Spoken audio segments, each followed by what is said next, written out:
Entre 1989 et 1992, l'histoire s'accélère. L'histoire s'accélère de façon extrêmement étonnante. C'est la chute du mur de Berlin, c'est la fin des régimes communistes en Europe de l'Est, c'est la dislocation de l'URSS, c'est l'enflammement des Balkans. Tout cela crée énormément d'incertitudes.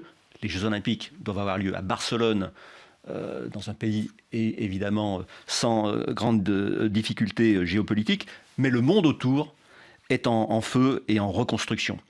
Pour les nouvelles nations indépendantes, l'existence d'un comité national olympique reconnu et une participation aux Jeux olympiques sont des gages de reconnaissance internationale qui précèdent souvent, d'ailleurs, leur légitimation par l'ONU. C'est donc extrêmement important de pouvoir participer aux Jeux de Barcelone.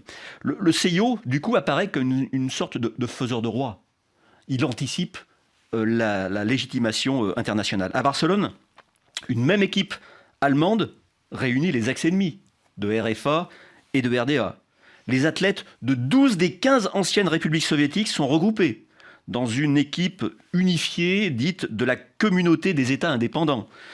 Ces athlètes marchent sous le drapeau olympique. L'Estonie, la Lettonie et la Lituanie, qui avaient pu déposer une demande de comité national olympique un peu plus tôt, ont été reconnus par le CIO et envoient leur propre délégation.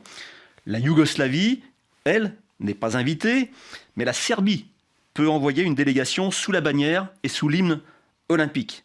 De leur côté, la Bosnie-Herzégovine, la Croatie et la Slovénie signent leur première participation en tant qu'État indépendant. Et si l'on ajoute le retour de l'Afrique du Sud, autorisé en échange de la promesse de mettre fin à la ségrégation raciale dans le sport, et la présence de l'Albanie, ou même de la Namibie, alors on voit bien que ces Jeux de Barcelone apparaissent comme les plus universels de l'histoire des Jeux depuis un siècle. Les Jeux précédents avaient été marqués par des boycotts.